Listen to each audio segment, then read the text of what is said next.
अमीन गंडापुर साहब का किरदार क्या है, इसके बारे में मैं आपको एक पूरी ऐसी चीज बताने लगा हूं कि ऐनी शाहिद है जो मखसूस वक्त तक अली अमीन गंडापुर की गाड़ी के साथ रहा। ये शख्स जब डी चौक से फायरिंग हुई तो ये शख्स डी चौक से भागा। इसने मुझे पश्तो में सारे मैसेजेस भेजे हैं, मैंने सारे मैसेजेस को ट्रांसलेट किया है और इसने कहा कि मैं कुरान पाक पे हलफ देने के लिए भी तैयार हूं कि जो बात मैं कह रहा हूं ये शख्स काफ़ी डरा हुआ है। इसने कहा कुरान पाक पे हलफ देने के लिए तैयार हूं कि जो कह रहा हूं वो बात 100% दुरुस्त है, जो मैंने देखा वो मैं एज इट इज़ बयान कर देता हूं। वो कह रहे जी जब फायरिंग शुरू हुई तो बहुत तेज़ फायरिंग हो गई थी और सब लोग हवास बाख्ता हो गए थे, लोग भागना शुरू हो गए, हम भी भागना शुरू हो गए, लाइटें बंद थी। भागते हुए जो है सीएम की गाड़ियां हमारे करीब आई, सीएम साहब वहाँ से निकल रहे थे, वहाँ से भाग रहे थे, तो मैं एक गाड़ी पे लटक गया इनके पीछे।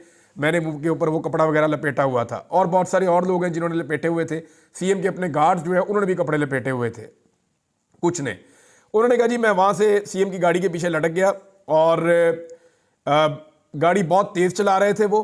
और थोड़ी देर के बाद एक और गाड़ी देखी जो पहले मुझे नहीं पता था, बाद में पता चला कि ये उमर अयूब साहब की गाड़ी है और इनकी गाड़ी भी साथ ही सीएम खैबर पख्तूनख्वा की गाड़ी के साथ निकल रही थी।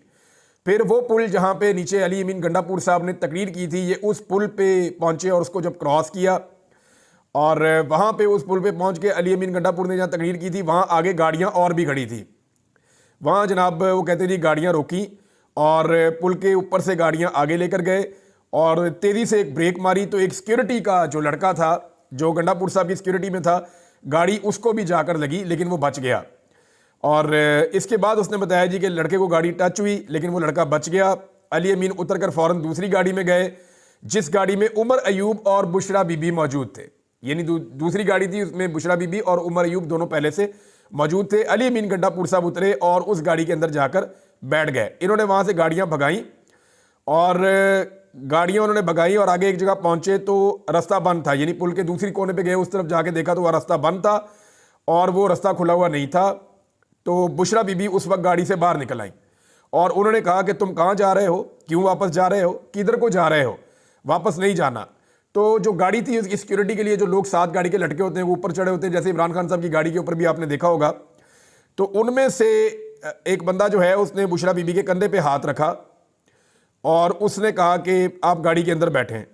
और इसने ये भी बताया कि बुशरा बीबी रो रही थी और वो रोते हुए पूछ रही थी कि तुम किधर जा रहे हो, क्यों जा रहे हो और यहाँ से क्यों भाग रहे हो।